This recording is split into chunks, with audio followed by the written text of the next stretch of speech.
Hello, and welcome to the Notary Life with Kimmi Podcast. I am also one of the trainers with Notary Educators, which includes myself, Kimberly Nunnally, Angela Johnson, and Alexis Franklin. We each own our own very successful notary businesses and teach notaries in all 50 states to be great and grow their own business. We will discuss general notary work, apostilles, ink fingerprinting, and the duties of a notary signing agent, and much, much more. For all of your notary needs, please visit notaryeducatorsllc.com. We hope you enjoy the show, and we wish you much success.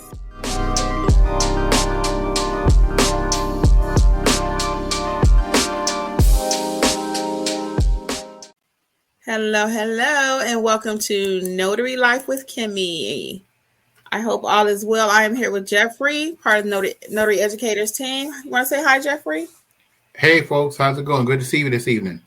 Hey, everybody. Welcome to those who will join us on the replay. Angela may be spinning through. Alexis has another appointment. But we're going to do this thing, y'all. We're going to talk about the top reasons that notaries are blacklisted. And if you did not know there's such a thing out there, there's such a thing as blacklisted.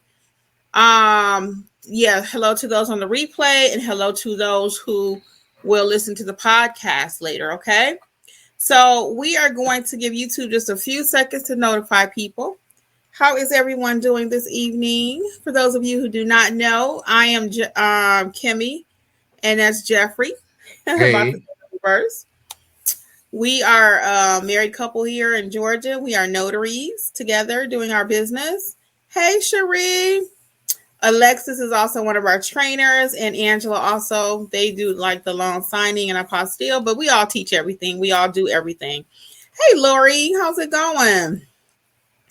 So we'll go ahead and get started. Those who join us will have to go back and watch the beginning. Hey, Linda. So tonight we're talking about reasons though notaries are blacklisted. Oh, we got two Lindas. Hey, Linda. Did you all know that you can be blacklisted as a notary? First of all, let's start there. Put a 1 if you knew about blacklisting, and put a 2 if you've never heard that term before, if you're new to notary. Number 1, yes, you are familiar with the term blacklisting. I don't think they say blackball, they say blacklisting. Are you familiar with that term? We got a lot of 1s. More 2s, yes, more 2s. Let's see what else we got. Yeah, more 2. So you guys are not familiar with that term. So yes, you can be blacklisted. Looks like a few people are familiar with it. Yes. So blacklisting in any industry, but of course we're talking about the notary industry, is the act of your name being added to a list that restricts or prevents you performing notarial acts and basically working with certain companies. And more than likely, it's safe to say that if you are on signing order, let's just say, and one company blacklists you, they all read the same notes. So it can affect you big time if they decide, you know what, we don't want to work with Kimberly anymore, or we're not working with Jeffrey anymore. It's the same thing as you hear in the entertainment industry. You want to talk a little bit about that, Jeffrey, like in entertainment industry when someone's blackballed or blacklisted? Oh, I mean,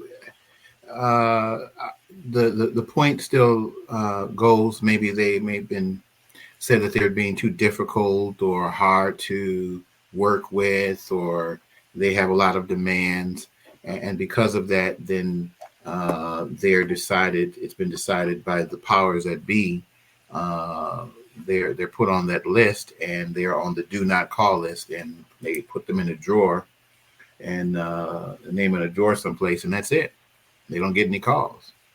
I think you couldn't have put it better. And we know a lot of talk right now is going on different social platforms, entertainment wise, that people are blacklisted, so it does happen. So we're going to talk about some reasons, though, you could be actually blacklisted. Just a few simple ones that are obvious. And then I'm going to talk about the ones that may not be so obvious. Okay. The more obvious ones are if you are found to have been engaging in fraudulent activity or something illegal, unethical behavior, backdating documents, and and it's found out by the signing company. And be careful, because they may ask you to backdate or future date something. I have a whole video on that. So these are the kind of things that can get you blacklisted, though. As Jeffrey said, they may find you, even in the entertainment industry, difficult to work with. Okay. And I'm going to talk a little bit deeper about that. Your credibility and your reputation can be affected. All right. So some things that are more concrete that happens why notaries are blacklisted. The number one reason is holding documents for more money. Holding documents for more money. What does that mean? Jeffrey and I have completed a job, and we decide after the job is completed, which has happened to all of us. If you have any experience as a notary, it's happened. It happened to me a few weeks ago. I kind of vented about it. I went and did an assignment, and I felt that they were being a little sneaky, the signing company, because it was 3 properties involved, but they didn't tell me it was 3. So after I finished the signing, that would look like if I was trying to be equally shady, I might have said, you know what, I'm going to hold on to these documents till you give me more money. People have done that. People are doing that. And that will get you blacklisted. Okay. All right. Now, Did you want to have go ahead, Jeff. Yeah, I don't know if we singled out or honed in on that. We're talking about being blacklisted from the signing company. Did we mention that? I don't know if we mentioned that, or we just. No, you could. I thought that might have been clear. Well, you know what? I thought that might have been clear, but to your point, since some people have never even heard of that, yes. Can you speak to what I'm referring to? Thank you. So what we're talking about, because you have your general notary work. Let's say you have your own notary business and you're doing your own ads and what have you. And let's say someone down the street calls you. That's just your general notary work. On the other hand, you may work with a signing company, or you're working with them, or different signing companies, and those are the ones that will blacklist you per se, or have the ability to do that, because they're sending you to do a job. And what happens is, in a lot of cases, you will be sent the file. You go through the process of signing up with the company online, and you put your name and all of that, how far you'll work. They may even ask you what your going rate is for handling jobs. Let's say $95. Let's just throw out a number, okay?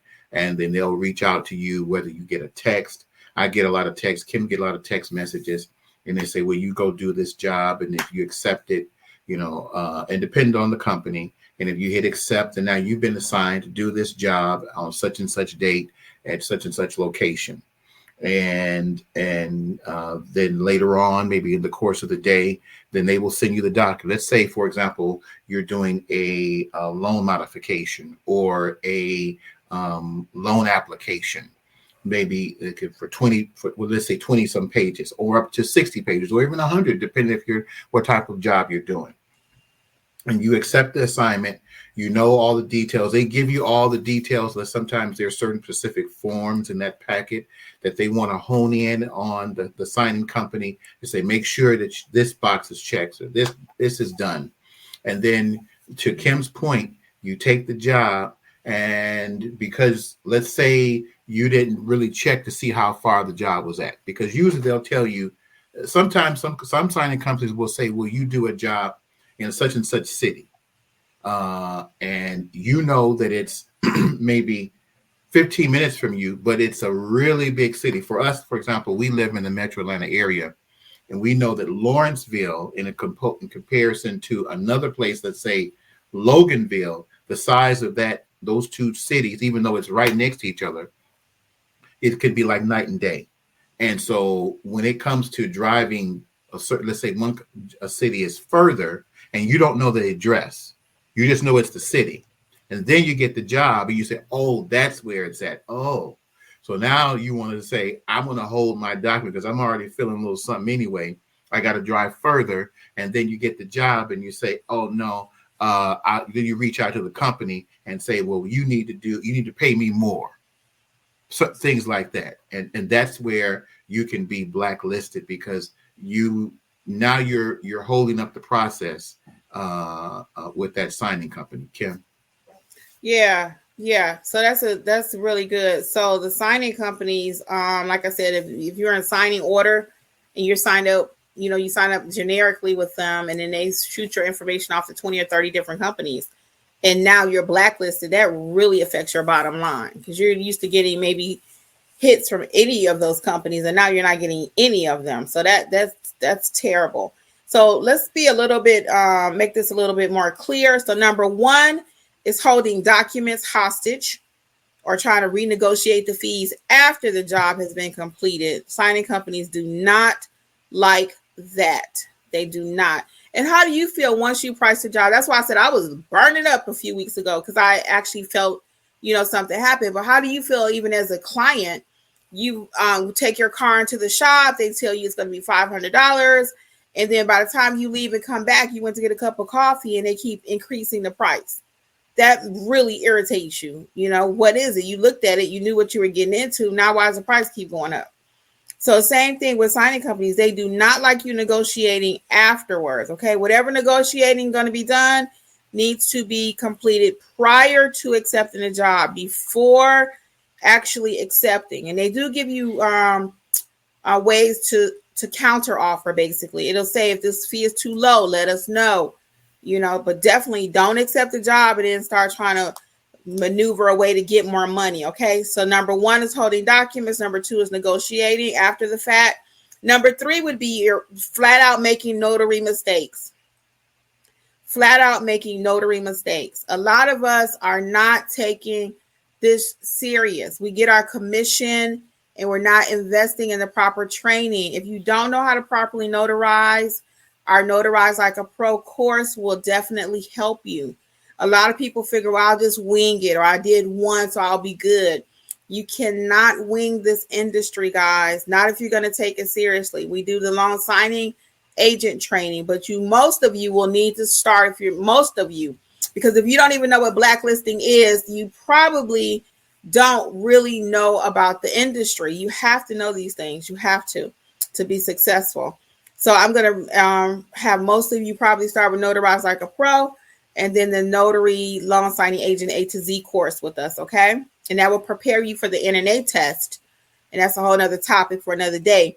But the number three reason why people are blacklisted is because they're making notary mistakes, basic notary mistakes. And the signing companies know that you have not been trained, because if you don't know how to change a venue, you don't know how to fill out a power of attorney correctly, they know that you don't have the proper training, because most signing companies are former notaries. You want to speak to that, Jeffrey? Yeah, I was going to say that I just did a job the other day, and like I said, they're sending you the documents from wherever, and let's say, and when I say wherever, it could be the paperwork. Let's say it's a loan application or a loan modification or just a loan package, and it could be originating in another state, and they'll put in there Florida and another county name, something different than your own that's in your state and county. And you can look at it. It'll be printed in black and white. If you're not paying attention, you may look at it and say, well, I'm going to leave that alone because they printed that document, so they must be correct. No. When you do a venue, that means you're doing something wherever you're physically at. And to Kim's point, it will let the signing company know for a fact that you're not an experienced or not a trained notary. Let me say, clarify, a trained notary, because you may take training with, Kimmi or Angela or Alexis, and the first job you get, you'll be able to recognize, where am I physically at, and I need to change the venue. That's straight up. On the other hand, we've gotten jobs. We know that other notaries may have been blacklisted, or that there's a problem, because we have been sent out by a signing company to get one page redone out of the whole packet in order for the signing or that loan or whatever process to go through. And the customer will say, yeah, we just had a notary. They was just out here about 2 weeks ago. So that's how we know that people are not being trained or have not been trained, or they're not trained to know how to handle different assignments. And so, and on top of that, some of these signing companies, they will be pretty much, look, you need to look for X, Y, and Z. If not, we're going to put you on the list. They don't say the blacklist, but the way they're saying is that they're not going to call you no more. And so They will I think that, also deduct money too. yes, if it's a problem and they had to go back out there, then you could Pay. lose money. You lose your pay. Yeah. Mm-hmm. Yeah, so that's another thing. So we beg you guys, please don't just fake it till you make it. I say that all the time. If you really want a long career, you cannot. You must know what you're doing. You're either going to self-teach yourself or you're going to invest in some training, okay? So that's another reason. Number 3 is just making mistakes, okay? The next one is bad customer service. That will get you blackballed. It really will. Blacklisted. Bad customer service. You cannot go into these people's homes and have an attitude with them. They are going to report you. Most signing companies do have like a quality Q&A part where they go behind you and ask the client, how was the service? How did the notary dress? That's why just rolling out the bed with your rollers in thinking I'm going to go get 2 documents signed is not going to be advised. They do checks on us, guys. There's one company we work with and they do send us out a report card monthly. Mm-hmm. Any of you have been around a little while probably also have worked with them. They send out a report card and you always want to be in the green. Mm-hmm. I made a mistake with them one time and they did not count that against me. It was something minor, but I have been doing it forever. And then one time they caught me on it. When I say caught me on it, they called me out on it rather. So anyway, but bad customer service. You cannot just change the appointment time. You cannot just say, well, you know what? I think I want to go do that job after my children get out of school. No, if the job is at 2:00, you need to be there at 2:00. Now, if the client changes it for some reason, that's different. But just keep on accepting jobs and changing the time because it fits you. We'll get you blacklisted, okay? Let me, if I could just add on to that. The reason why you don't want to change that, because by the time that that assignment has been sent out to you, you don't know the back and forth that's going on, the negotiating of the document, the loan or what have you, and then the time. What's a good time for the client? Well, I'm good around this time. Okay, then we'll get someone to come out there. And then here, if you change it, I had a job last week that I called. I received the assignment. I had the phone number. I called, and the job was going to be, let's say, 4 days in the future. Let's say they call me today. I get a second job today, and they said this assignment is for this Friday at 2 or whatever. And they will usually ask you, either they will call me or Kim and say, look, can you accept the job at such and such date, at such and such time, in such and such area? And we'll say yes or no. Okay. And you accept the job. And so what happened is I called the client, left a message, nothing. The next day, no one called. I sent a text message, nothing. The next day I called again because I don't want to seem like I just keep calling. And so then what I did was, and these are the instructions from the signing company. I emailed whoever assigned me that job from the signing company because I had the documents, and I emailed them and said, listen, I've been reaching out to this person. They haven't called me back. And that's part of the instructions. That's the reason why you need to be careful, because they know what their criteria is and what their instructions they've given you, what color ink that you're supposed to use, if you're supposed to have a witness, or whatever the case might be. Let's say they tell you to use black and you use blue. You're done. They're going to put you on there's a chance they're going to put you on the list. I'm not saying that automatic. Like Kim, they called and say, hey, that was a problem. And Kim is, oh, I didn't know I was supposed to do it this way, or that way, whatever the case might be. And so the signing company said, still go and go to that assignment. So I'm like, and this was a job that was 45 minutes away. And as we were going out there, we were like, I don't know if we're going to take a job this far out without changing our price, but we can't do this after the fact. We need to do it beforehand. But anyway, we went on out there, we knocked at the door, and they come to the door, and it was someone's child that says, you if you haven't spoken with the people at the beginning, you don't know what you're going to expect. You don't know if they got dogs. You don't know anything. Well, all of those things. Normally we do our little screening once we speak to the person.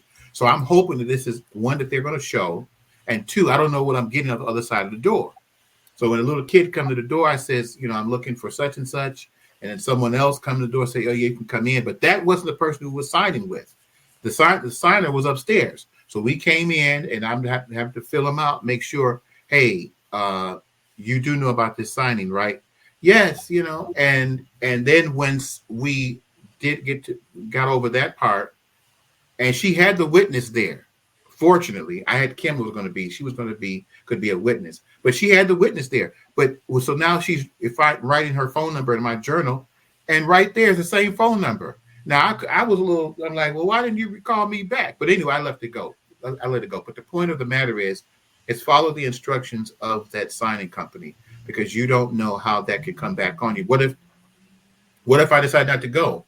Then that could have got me messed up, So those are just some additional, those little caveats as to the reason why you want to go ahead and go to your assignment. I love that one. That could be the next one, not following instructions, and you explained it perfectly. I'll add to that, because if you like some signing companies too, they will tell you to go out there no matter what. Some will say, do not go until you talk to the client. So you really have to read the instructions and not just assume or not just do what you want to do for you and your business. And if you go out there and they're not there, they'll usually give you some of travel fee and print fee, something. Mm-hmm. Some places will pay you the whole thing. Those are really great companies. If you get out there and the client wasn't there for whatever reason, they'll still compensate you for your time and everything. But the point is, read the instructions, because if you don't, like Jeff said, the ink color, it could be anything, only printed on letter size, even though you may say this needs to go on legal, so you got to be very careful. Okay. The next thing is discussing clients' documents and numbers, discussing their numbers. So, for example, they have an interest rate of 8%, and in your heart of hearts, you're like, that is too high. I would not pay that. You do not want to tell the client that. You don't even want to give any indication that something is wrong with their numbers or that you're in a disagreement with them, okay? That you wouldn't do it. Because they'll ask you sometimes. We've had different jobs, and the client will ask us, hey, do you think I should do this? We have to be very clear. We are here just to identify you.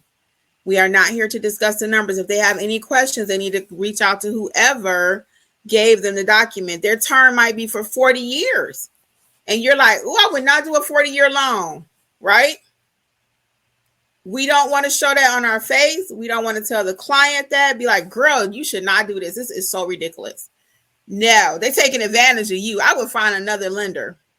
That will get you blacklisted quicker than anything you ever saw in your life. And they do have, one of our clients actually says that in their instructions. Do not discuss the rate with the client. Do not discuss the rate with the client. Now, that's not saying you can't show them where the rate is on their documents. You can show them in 8.5 or 9 point whatever, but you cannot discuss it in a sense that that's a bad decision. Jeffrey, you want to add to that? Yeah, I was going to say it, and this goes back to, and I'm trying not to ramble on because I'm just think of several different scenarios. We live here in the Metro Atlanta area, and it was just on the news about 3 weeks ago. It was one of those things where it was one of those jobs where obviously it was a notary. It wasn't that, maybe like 15, 20 pages in the packet. And it was one of those things. I forgot the name of the company, but anyway, MVP. Yeah, MVP NV, Realty. NV, something like that. Yeah, and they, in other words, the person, the homeowner, is saying they sign the paper and say that in the future, if they want to sell their home, they can't sell their home through anyone else but this company, this realtor company. And they sign the paperwork and we send it as a notary. We'll take it to UPS or whatever, and that's between them and what have you. But what and they will, and depending on that, the conversation between the company and that homeowner, they'll say we'll give you $2,000 if you sign, and it's something. It's not a large amount of money. And we once we realized what the job was, because we didn't know, we just because we're just the notary, we're getting the paperwork and we're just going there to have it notarized. And then what happened is we did we had about 6 of those jobs. 3 of them actually signed. The other people, one person, and here's another caveat to it. We couldn't contact, we didn't receive a phone number for the signer. We were just going through the signing company. They just said, go do this job. So, and we didn't like that part because we couldn't contact the person. They said, well, that company, the signing company says the signer has already been contacted. All you got to do is just show up. Mm-hmm. So we're like, okay. So we're following the instructions, and we get to the job at one of the signings, and the person started asking us, do you think I should do this? And we're like, well, we don't know. That's up to you. And then as they're explaining, we're not trying to ask too many questions, but they're explaining. We got this from a few other jobs. We kind of pieced what the scenario was from the same company. And so one person signed it, and they, one person signed it with no question. Another signed it. They asked, do you think I should do this? And we're like, well, I don't. It's your decision. So what we did was we called. We had the phone number. If you have any questions, then let's call the company, your contact. So the person called. Kim was there, and the person got whatever questions answered. We were sitting there listening to the conversation, and they decided to go ahead and sign. One of the jobs, it was so funny. We did it was on a Saturday morning, and it was in a really nice neighborhood. We've done a few of these jobs, and I'm telling Kim, I don't know about these jobs. I'm getting a little bad vibe about these type of jobs here. It's a notary job. It needs to be notarized, but what they're doing for what the product is kind of fitting. It's like, well, I don't know. So anyway, we go to the job. Me and Kim, we pull into the subdivision. It's a new subdivision. It's nice, and we're saying, why would this person need to do what they're asking them to do? We pull up. They had like 5 Mercedes-Benz in the driveway. 5 Mercedes-Benz. We walked up the driveway. The it's beeping and all kinds of stuff. It's a really nice home, new cars. And so the husband comes. He brings us in. It's a beautiful. Well, he had all kind of decorations in the house, nice floor, and we sit in his living room there. And he's like he's retired. He looks to be like maybe 55-ish, maybe late 50s, nice looking man. And, he's kind of explaining, the scenario. And then his wife comes down the steps and she got an attitude. She got an attitude with us. Like, what y'all doing here? What y'all trying to do? And we had to be real, like, listen. we said we're just here to get the sign, and we just for your signatures. We have no connection with the company because she's feeling like this is a problem. We don't need to sign these papers, and you are thinking we're part of the bad guy. We had to let them know we're just the notary. We just were assigned this job. We don't know all the details. You may want to do some further, research. So they called the contact person that for that company. They explained whatever, and we're listening, as they got the phone on speaker. We're sitting there listening. I'm like, this is not good. I'm like, So she was our friend by the time it was all over with. She was our friend. So then she called. They even invited us back, remember? Yeah, or for a grill barbecue. or something, barbecue. Mm-hmm. And so then she called her realtor that they've used before. And she said, girl, you don't need to do that, blah, blah, blah. And we were just sitting there just like, okay. After you could tell after we did a few of those jobs and the way the conversation was, I put the papers up. I'm like, this is not going through. We're not gonna. I think this is after we did the one of those type of jobs where we were sitting in front of the man's house and he apparently just left. He just got in the car and was gone. He didn't even want anybody to knock at his door. we called the people, said we sitting out here, we knocked at the door, rang the doorbell, and I'm like, this is crazy. So after we did a few of those jobs, we were just like, okay, we're not going to do that. But to all of that to say to Kim's point, you have to be careful not to get into it with the client, especially if you're sent out by another company. And even still, when you're doing a general notary work, let's say they called you to do X, Y, and Z on, let's say, filling out a power of attorney or whatever, and they're asking, what do you think I should do? No, we can't tell you because some of those decisions would be considered like lawyer, questions, things like that. Once you know, as if you're trained, this is not my role, then you're not going to get involved in those type of scenarios. And we were sitting there after we did that job. I think that was the last time we got, once that job came through, we said, that's it. We're not doing any more of those. And then, and then a few months later, it was on the news. And then that was like almost a couple of years, a year and a half ago. And just a few months ago, they talked about the number of people that were taken in and the major problems they had because they signed on the dotted line with this company. And I'm like, oh my goodness. So we learned a valuable lesson and the point, but to get blacklisted, and that's an extreme scenario. But in most cases, when you're doing it, most cases, folks, when you go do a job, the client has already been sent the papers. Most time they already know what they need to sign. In most cases, unless it's well, I don't know. You can speak to this for clarification because we haven't done a job like this, like a signer's package. In most cases, they already know what's in their packet. They may have been sent the whole packet, but they're just waiting for the notary to come. And we're instructed as the notaries. That's why you need to follow instructions, certain things, because they'll say print off 3 packets.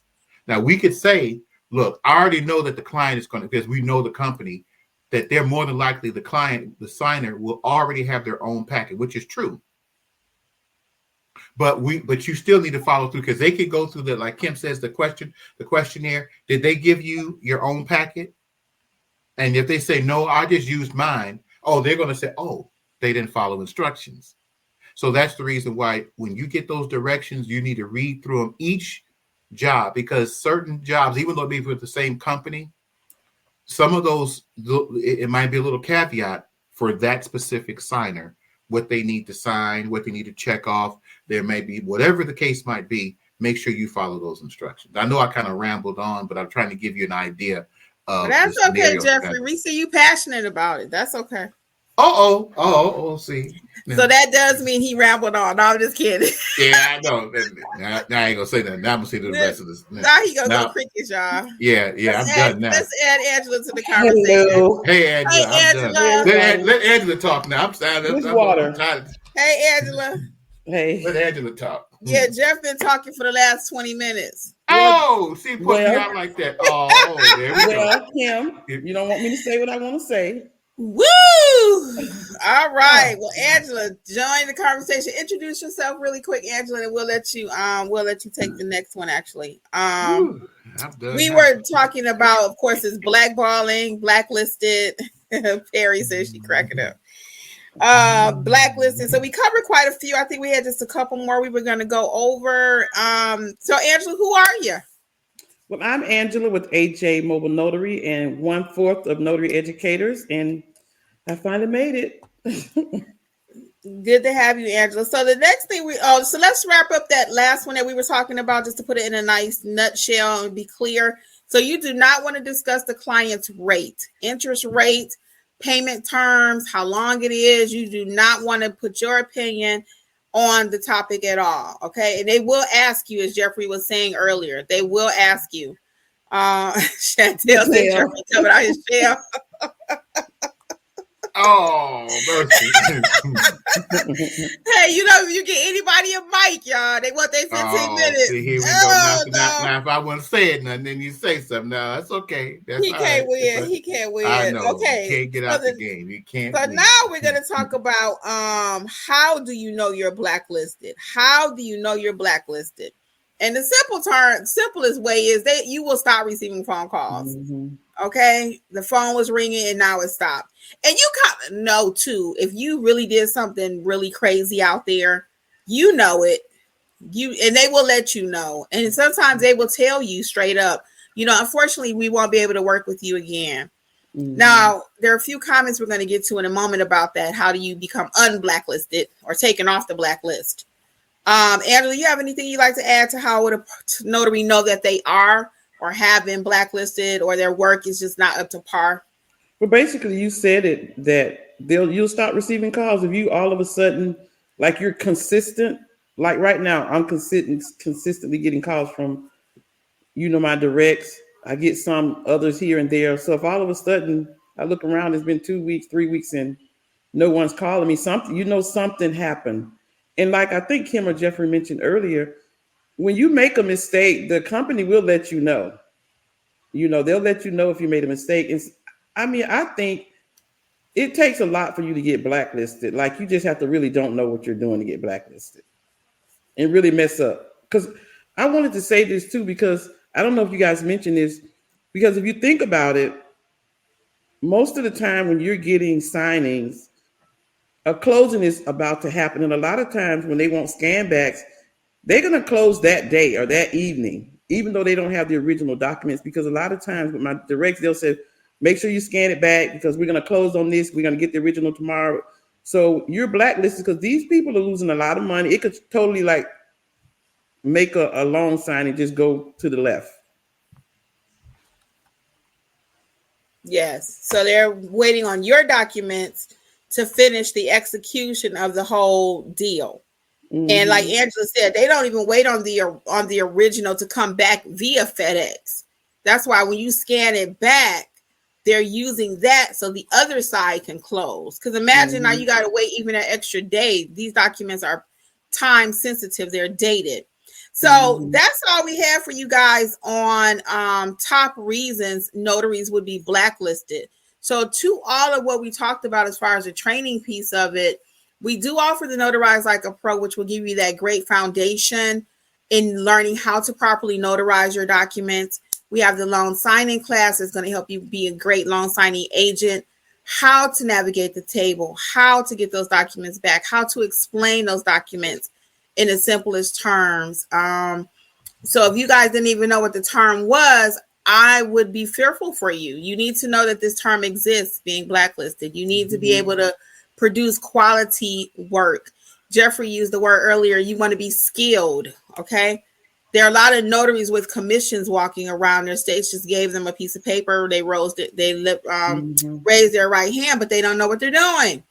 So we don't want that for you all. So we're going to go ahead and take some of the comments. We have the apostille training. Also, all the self-paced courses are on sale, 60% off. I do have 3 slots left for my Friday night live class on Notarize Like a Pro. Angela has a class coming up on the 20-something, 24th or something. Mm-hmm. And Alexis has, I believe, a couple loan signing classes out. So just play around with the website, notaryeducatorsllc.com, to see what best will work for you. Angela, can you do Facebook and I will do YouTube? We're going to skip the greetings, guys, because we really want to get your questions. So hello and welcome to everyone who's just joining us. If you just joined, go back and catch the beginning of this conversation because it really was great. And we really thank Jeffrey for his input this evening. Oh, no problem, folks. Go, Jeffrey. Go, Jeffrey. Yeah. My word. Okay. I know. I felt myself going on. I said, okay, I'm just running on and going Nah, you good. You good. And VV says, if notaries are new, I see them automatically blacklisted. Hurts business for us. So they don't automatically blacklist you because you're new. They just may not trust you because you're new. Mm-hmm. They usually want you to have a number of signings under your belt. But what I found, even when I started, and it's nothing new, if you see a job out there, you can call a signing company sometimes and let them know, hey, I feel prepared. Because my person, when I first did my very first job, I was nervous as all get out. And she asked me, could I do it? And I told her I felt comfortable. I had really trained. And she was like, if you have any questions, you can reach back out. Now that was at the beginning of around COVID time. So now notaries are kind of, I hate to say a dime a dozen, but they are going to be looking for quality notaries. So they may not be as patient. Mm-hmm. Also with you right now is a word during the time that I started. However, with great education, we teach you how to get those assignments, how to talk the talk. Because a lot of times, now I'm going to tell you how to fake it till you make it. If you know what you're doing and you know how to talk the talk, that's going to help you to get the job. But don't talk the talk and you don't know what you're doing because you watch the video. Okay. Right. How do we find out if we're on the list and get removed? So you won't know it. Other than, like we said, your phone will stop ringing. How would you recommend somebody, Angela, try to get their name removed from if they had an incident with a signing company? How do you think they should address that? I would call the signing company, tell them that you had some additional training, you understand the mistake you made, and ask them to give you another chance. You never know. I called the signing company and asked them to give me some more money. I didn't think they would do it, but they did it. So if you don't ask, if you don't call back and try to rectify the problem, I always say when you make a mistake, you have to own up to it. And then you also need to let them understand that you understand what mistake you made and why you made it. And don't say you have training because you watched a YouTube video. Right. Make sure you really have taken training and you understand what you should be doing. That's why people ask us, well, Kimmi, what's the difference between notary educators, notary signing agent training, and that from the NNA? We teach you real life practical. Mm-hmm. You won't walk away saying, I wondered. No, you will know what to do. Okay. Mm-hmm. And there is a difference. The self-paced course from the NNA, it's a good course because I took it, but it's not our training. No one teaches like we teach. Right. Okay. We give you really real life at that signing table, what that sounds like beginning to end. BB says, if you're not fast enough, they'll blacklist you. That is true. We talked about that holding documents to moral platitudes comment, notarial blackmail. You do not want to hold the documents asking for more money, okay? And just because you're slow, if you do find, like when you first get started, you are doing the packages a little bit slower. Because one Jeff had the other night, they had him clock in and clock out. I don't like those jobs. I don't like those either. It's like when you drive, they say, are you there yet? Have you? They literally say, are you there yet? Yeah, it's like, excuse me. However, if you find that you are super slow, just let them know, hey, I'm running a little bit behind. Because it may not always be you. It might be the signer that's slow. Okay. I had an example of that, Kim, where I was in traffic and I called the signer twice. I left like an hour before. It was bad traffic. I don't know what was going on in Atlanta. And I called the signer an hour before and I said, I need to change this appointment at least 20 minutes. Again, I was coming. Traffic was just stopped again. It was like 15 minutes before the time. I said, I'm going to need to change it again. I said, my ETA is changed to this. They actually called the signing company and told the signing company that I had changed the appointment twice. And the signing company did call me and I told them what was going on. They said, will you get here before this time? I said, my GPS says I will, but I'll let you know if I don't. And so that has happened to me. I didn't get blacklisted. They called me back again for some more signings. So it's important to, make sure you let people know what's going on when that happens. And we talked about that earlier. Signing clients, the signer, they will tell on you. So make sure that you are doing what you're supposed to do. Because they will tell on you. We are independent contractors. We are our own boss. However, to get the business that we need to sustain our businesses, we have to work with the signing companies. We have to work with the signer. My father will always say, oh no, you're going to be a slave to somebody or something. Right. Even though we have our own businesses, we still are accountable to the signing company. We still are accountable to the signer. Okay. They pay our bills. Okay. And I did have a reputation with this company already. So they had given me numerous. I don't get signings from them all the time, but when they have one in my area, they always call me. So that was a plus, that I have never made a mistake with them. So I'm sure that was, had some credibility as to what was going on. Yeah, and we always want to be transparent. Always, like Angela said, if you can't do something, you need to say it, because it's gonna come out anyway. You tell them you could be there at 6:30, and you knew you couldn't be there till 7:30. You're gonna be late. Right. So just let them know up front. I can do it, but it'll be 7:30. Right. BV says good notary business ethics is definitely key in having good common sense. Yes, having those ethics is important, as we talked about earlier. Okay. Thanks for the shout out on my flower, moral platitudes. I actually like this flower myself. Thank you. Let's see what else we got. Chantel says, hey to everybody. Let's keep going. Facebook, Angela 631. Can you answer that? Is it good idea to go to homes alone? So with signing companies, I have like no hesitation to go. I have my daughter. I always text her and let her know where I am. I tell her how long it's going to take me. I don't have a significant other, so I have no choice. But I've never felt afraid or, anything like that. So if you're going to signing companies, I wouldn't take, you're working for them unless they know you're taking somebody with you. I wouldn't do it, because you're working for them, confidential information, you're independent contractor. So I'd never take anybody with me unless they ask me to bring a witness. So I do it all the time. I just err on the side of caution. I text somebody and let them know where I am. I give them the address. I tell them how long it's going to possibly take. And I have had, my daughter called me and said, have you left yet? And I just text her and said it went a little bit over. I'll text you when I leave. So that's my caution, is to let somebody know where I am, how long it's going to take. And with signing companies, you usually cannot change the signing location. General notary work, you may not feel comfortable when you say, hey, I need you to meet me at Starbucks and we can do it, or I need you to meet me at McDonald's or whatever. But general loan signing, loan signing assignments, the address is usually preset. So you need to go where they tell you to. So if I just did not feel comfortable, or you talk to the signer, you get a bad vibe. Again, we talked about safety. Actually, almost every time we get on, because someone has that concern. It's a very valid concern. I'm nervous purpose, guys. Chicken Little, all that. That's me. All wrapped up. So for me, if I did not have my husband, I would be even more, because you guys know I'm asking, do you have pets? I'm asking, are there any cats, dogs, etc.? Who's going to be there? So I'm not going to nobody's basement. Nope. We are not doing that. If you can, do it outside. Some people don't mind, but most of the signings do occur in a home. And like, I would take my mom with me before Jeffrey started doing the business full time. I would take my mom. You guys know I lost her in 2022.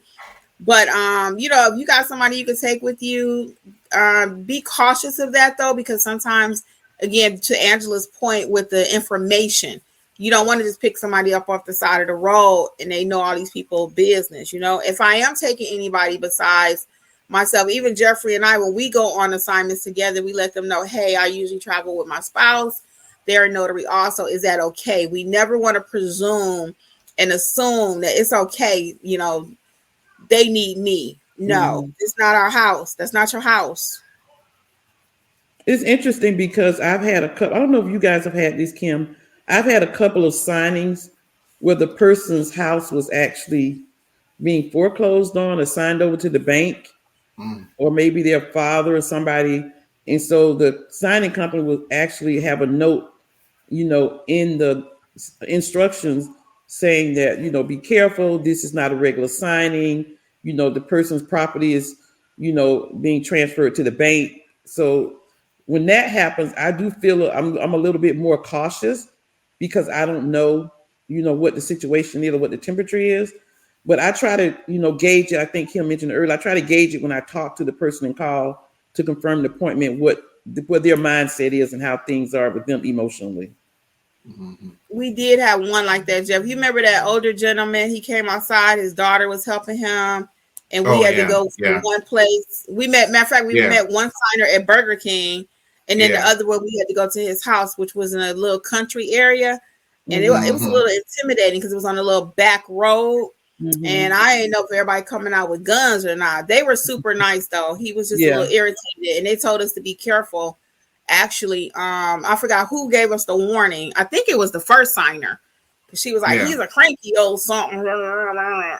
But he was pretty good. He was all right with us. He didn't, you know. But we didn't have to. But yeah, he was all right. But you knew he was cranky. But once we got what we needed, we went on and got from there and went to the next location for that particular job. Yeah. Yeah, More Platitude says, be careful of shady signing companies. You do have to be cautious. Jeff, they, again, coming out your shell. Always refer back to the loan officer. Lauren is correct. Hey, Lauren, when you are talking about anything with that person's numbers, they need to go back to the loan officer. And that's why you need to have those instructions easily accessible too. Because if they have a question, you need to be able to pull it up on your phone rapidly. I usually print the instructions. I like to hard copy myself so I can circle the person's name, my contact, but we really want to make sure that we are not discussing the person's business out there, okay? Or changing their mind about anything. Hey, everybody.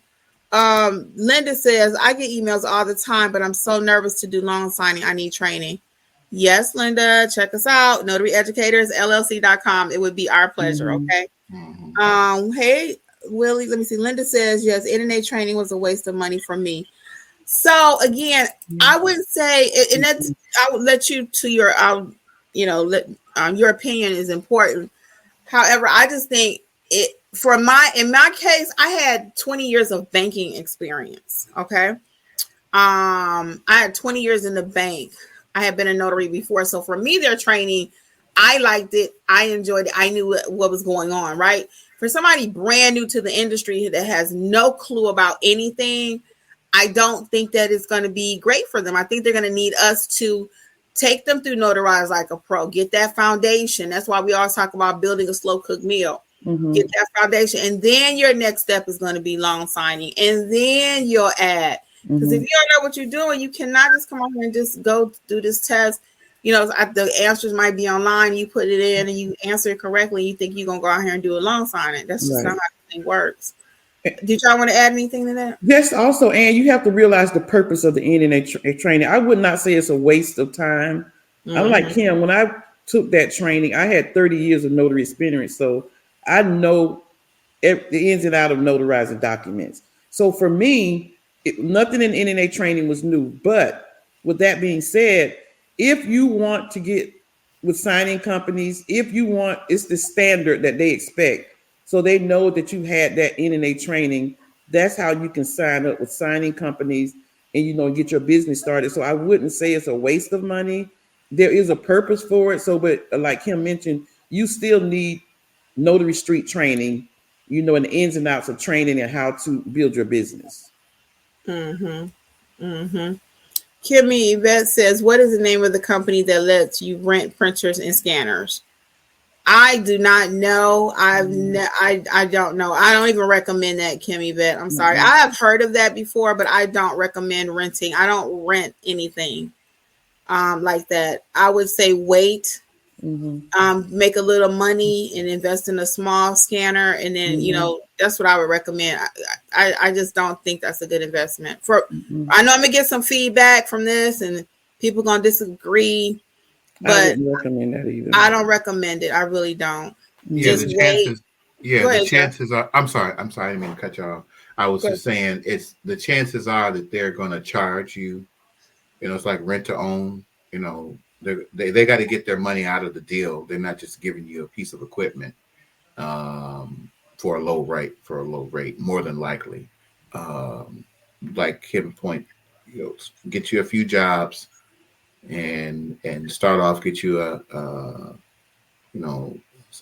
scanner, a lower price that you can afford, and then later on, if you find that you actually need a scanner, which, listen, I'm a tools guy, meaning in the sense I'd rather have the right tool to do the job. We just did that job we did last week, one of the loan signing, and we had to scan it and send it to them like we were talking about before.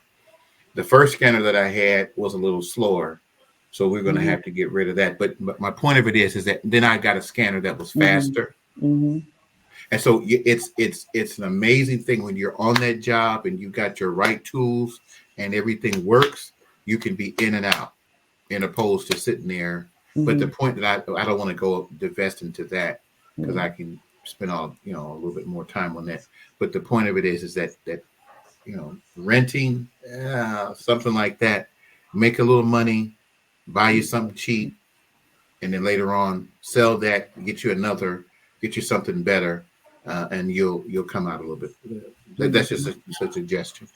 We could do a whole thing on equipment one day, Jeffrey, and let you talk about what we have. I did a video about that recently, but it's nothing like a live person, somebody who actually know what's up with it to explain it to you. So we'll let Jeffrey put that episode together. I like what Nate Rick says using Google 360, and I believe you're saying that to look at the property before you go there. I actually do that too. I always Google to see what the house looks like on the outside, which isn't a true indication of what's going on behind closed doors, but it helps you to feel a little bit better. You know what you're walking into. So I do recommend that too, using Google 360. I love that. People say go to Panera Bread. Right. Is it possible to see the contract the company uses before getting a job? Nope. You see the contract normally after, and it's really not no contract. On SnapDocs, you can see sometimes it'll say we pay at 30 net 45 or something, but most of them it's just kind of an unwritten agreement or what they send you in the email, the initial offer. That's the offer, but it's not like a full-blown contract you get to read before you actually take the job. It's just an industry thing. So unless you have a direct company. Yeah, and even my directs, I don't have contracts with them. They call me, they say I'm gonna pay you $200 or $150 or $125. Wait, who paying you that much? Because I need to. No, I'm just saying 200. That's why I kept going down. 200, 150, 125. So Stephanie Greer said, but we are on the come up at None Better though. I ain't playing, Angela. I'm waiting. No, I did not ask. No, I had one last week. I was like, no, I said I'll do it for 150.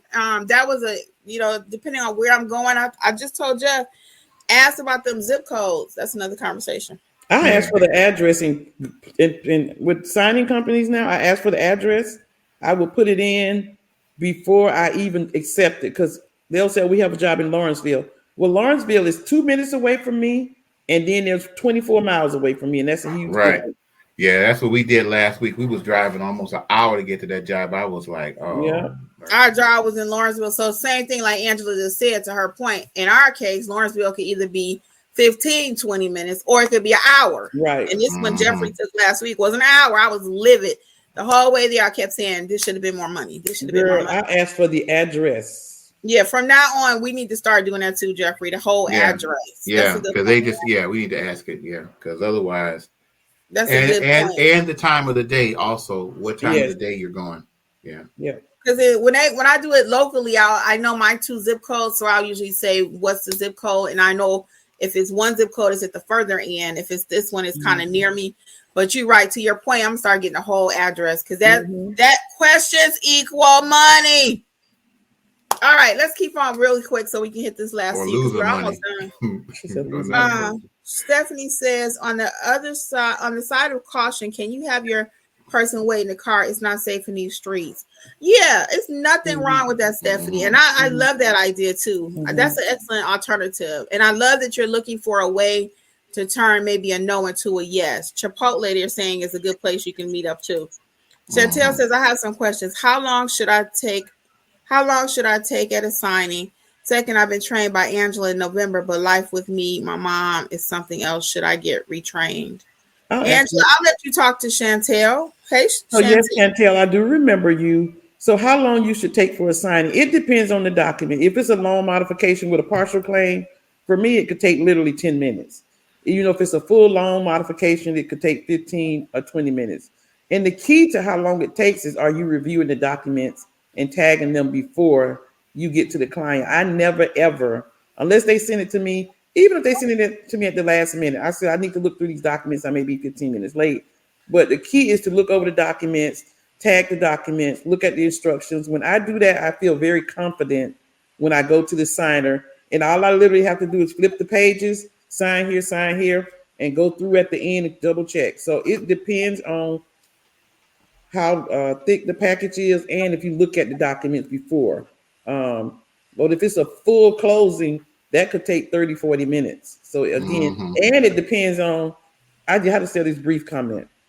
I had a little stack of documents the other day, and this woman was reading every word, every page. We met at the new library in Snellville. I was so mad at her. I was like puffing, literally. Something that should have took 15 minutes took like 35 or 40 minutes. So it depends on those factors. Partial claim, full long package, or if the customer gonna read every word of the document. So, yeah, we call those the readers. You can tell if there's a we've had some readers, and oh my goodness, those could be, and sometimes, especially during the pandemic, people were just glad to have somebody come in the house or just somebody to talk to. You're like, you can tell that, they just stalling for time, Talk about me when I get ready to start leaning. Oh yeah, she started talking, and she lean over and they say, "Girl, such and such," and I'm like, "Oh." So I go, folks, as in a means to keep the train moving. So I tap her under the same, like, because I said, when we get in here, no chit chat. That's the phrase, because she liked to talk and she lean, and when I can tell, I'm looking at the signer. But I can tell by her body language, she do that little lean. And I'm like, oh, here we go. That's it. So and I start. He said, I put the ink pen down and everything. Yeah. She do just what she doing now, y'all. She put the little clip, you hear the little clip. I said, uh-oh. So then I start moving my stuff over. Okay, can you sign the notary journal or something so we can get this thing back on track? Because what should take 10 minutes, she won't take. Now she's talking about hair, natural hair, and all kinds of stuff. And oh no, I had that experience just the other day. Believe it or not, I don't know if I told you this, Kim. The signing company was direct. Called this notary and said, "Go to these people, go sign these documents." The person told the person when he called, "I don't want you to come to my house. I want Angela." So the lady called me and she says, "Angela." She said the notary called me back and said the man told him not to come to the house, that they want Angela. And she said, I looked through the file. She said, "You the only Angela I know, but I've never sent you in this area of Atlanta." She said, "So can you please go?" And I went, and the guy said, "I hope they told you that I asked for you." But when we finished, it was literally 10 minutes, you guys, that it should have taken. I was there for 25 minutes. Because he was talking about camping. His wife want to go camping. He don't like to go camping. Have I been glamping before? And I'm like, I'm sitting there telling myself, I need to go, man, because I came here for a 10-minute job. So when they start talking, but you got to sit there. I mean, at what point do you say, "Oh, I got to go"? So you try to be courteous and let them finish the sentence or the conversation before you leave. But I'm not like Kim. I'll be ready to go. Yeah, she likes to sit there and talk, I get caught up. So especially during the pandemic, they really wanted to. Oh, you knew they was.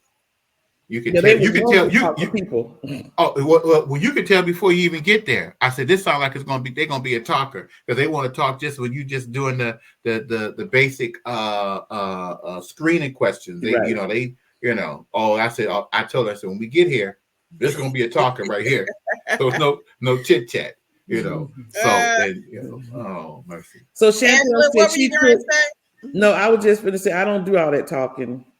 I do. I talk my conversation.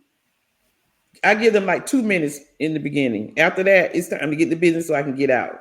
Right. Angela, Chantel's second part. Did you get that? She said, I'm getting it right now. She said, I've been trained with Angela in November, but Life with Mom is something else. So should I retrain? The answer is no, you shouldn't retrain. Send a message on Notary Educators with your phone number, and I'll call you with some times that you're available, and I'll call you. And also, I was going to add to that, Chantel, go ahead and start accepting assignments, and then you can always reach out. We'll definitely help you make sure, the first one and stuff. First couple are always good, okay? Yeah. Angela, the next one is for you. Nate says be very, very cautious. And then, Angela, we got another one for you for Facebook. Oh, Carolyn from Cali. Oh, yeah, I remember Carolyn. She just did that last week. Took your class with you to notarize like a pro. So one thing Carolyn didn't know, I sent her some information, and she's like, I had no idea that California was charging these prices. I had told her when she was on the training, about California, how much money you can make, and all of that, and the pricing and marketing. So I hope she was happy with the information I sent. Mm-hmm. I think so. I think she left you a really nice shout out in the Facebook group. She did. If you are not a member of our Facebook group, guys, it's completely free. Notary educators, please sign up. You don't have to have taken any training with us. Just it's a resource for you. And please check out the free resources also at Notary Educators. We updated quite a bit and added some for you. Okay, really nice overhaul. John Smith says, "Good information. Stay safe." Thank you. And then Tara says, I don't think you should put loan signing on your site or your business cards unless you get training. This is true. True. This is true. Mm-hmm.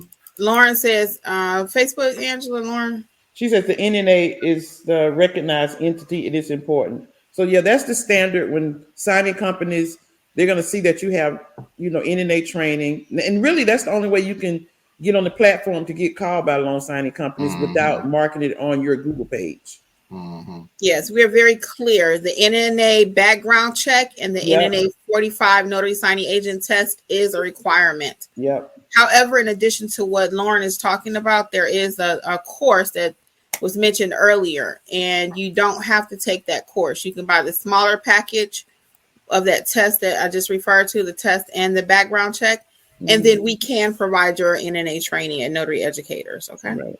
That way you're fully covered. Hit the like button. Thank you, Lori. Thanks. Thank you, guys. Hit the like button. Hit the like button. I'm so interested in getting the information. I always forget that. Life 360, Google 360 is where you can find someone's location, as Sherry is mentioning. Long time no see, Cherie. Is it Sherry or Cherie? But long time no see. Yes, I think Life 360. Okay, y'all having a private conversation. What products do I need to do a loan signing? That's going to be the notary signing agent training with us. And as I just mentioned, the two things at Notary, at the National Notary Association is going to be the 45 question test and the background check. Any additional information, please reach out to us for training. We'll help you. As far as equipment, I do have a video on that, and we'll have one coming up special with Jeffrey to explain different things about all things electronic. Right. That was smart, Angela. Carolyn Quinn said that was smart on her part to read her documents, even though it's bad for us. So I want to just address that really quickly.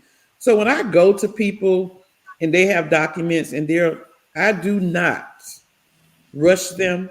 I do not tell them they can't read it.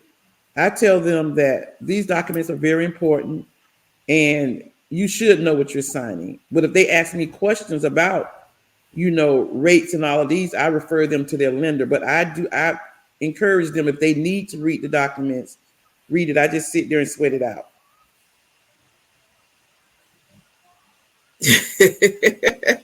So they should have the documents, as Angela stated, and that's what Lauren also just said. They should have them in advance.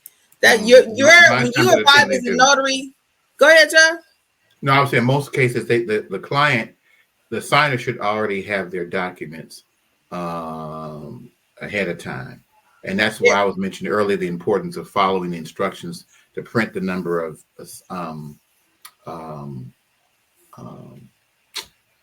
how am I saying copies that they're saying to print, because you don't know if they're going to follow back up and ask the client, did they give you some, even though the client more than likely in 9 times out of 10 they already have the same thing that you're already bringing. So there should hardly ever be a time when you arrive in an appointment and your client has not seen or heard about those numbers. It's so rare. Right. And that's why I was about to say, when I get to, especially a full closing, the only thing I really discuss with them, which I don't discuss. I make sure they know what this is the disclosure, closing disclosure.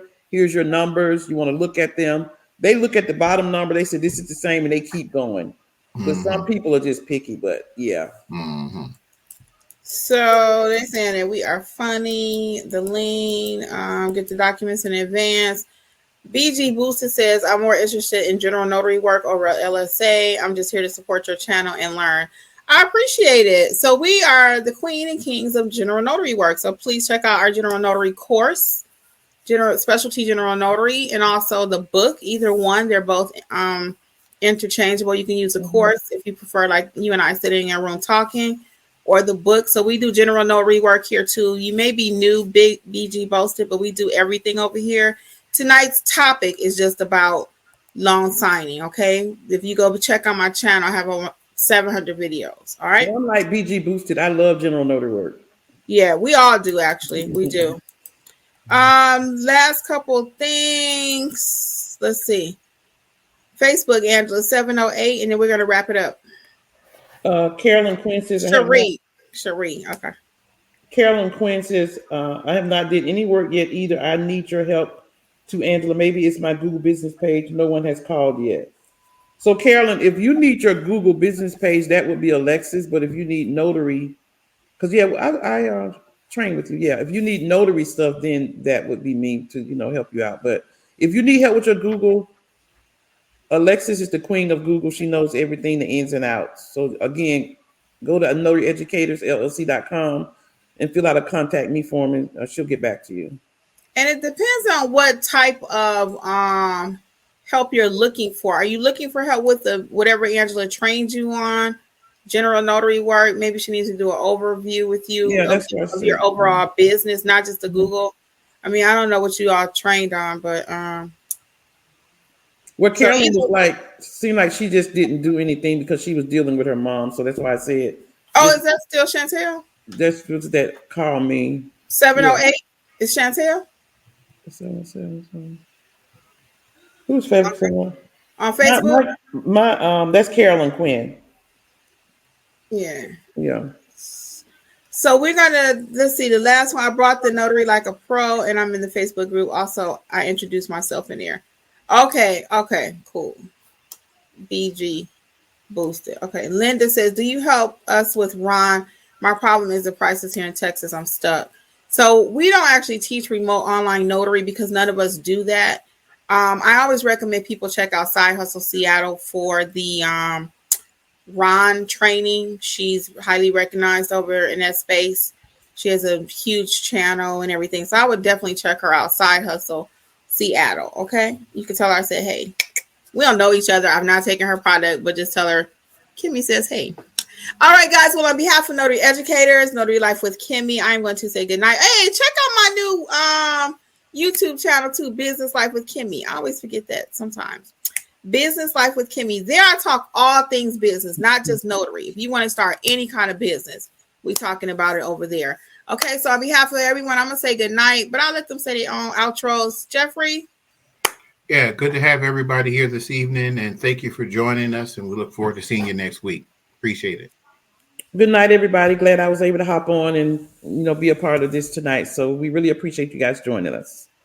All right. Don't forget, I got 3 spaces for Friday night's class too. All right, guys. It's our pleasure as always. Y'all have a good night. Good night. Bye now. I'm leaning for those on the replay and podcast.